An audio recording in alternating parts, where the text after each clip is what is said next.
سوال یہ تھا کہ لیلۃ الجائزہ کیا ہے اور اس کے بارے میں کیا احکامات ہیں؟ برائے مہربانی تفصیل سے جواب دیں، عین نوازش ہوگی۔ اس کا جواب یہ ہے کہ اس سلسلے میں جتنی بھی روایات پائی جاتی ہیں تمام کی تمام یا تو ضعیف ترین ہیں یا موضوع اور من گھڑت ہیں۔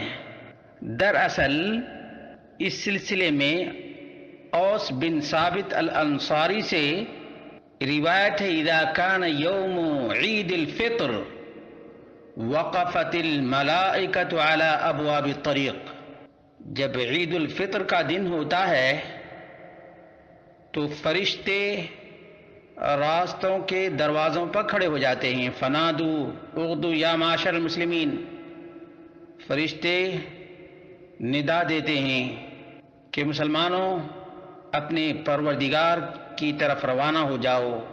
یمن بالخیر، خیر و برکت کے ساتھ انعام کرتا ہے۔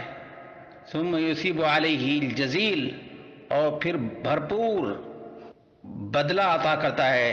لقد امرتم بقیام اللیل فقمتم، قیام اللیل کا حکم دیا گیا تمہیں تو تم لوگوں نے قیام کیا۔ وامرتم بصیام النہار، دن کے روزے رکھنے کا حکم دیا گیا، فصمتم، تم لوگوں نے روزہ رکھا۔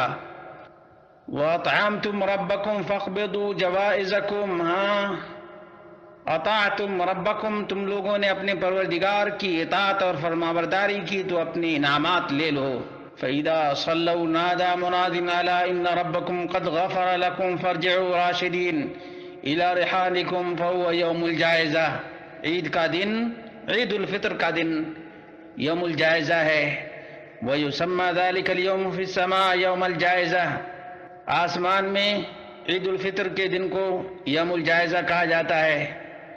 وفی روایت رب رحیم بدل رب کریم، فقال قد غفرت لکم ذنوبکم کلہا، یہ مجمع الزوائد میں ہے، جس کا راوی جابر الجعفی ہے، وہ ہوا متروک، یہ راوی متروک ہے۔ اس لیے اس سلسلے میں جتنی بھی باتیں بیان کی جاتی ہیں یوم الجائزہ، لیلۃ الجائزہ، یہ ثابت نہیں۔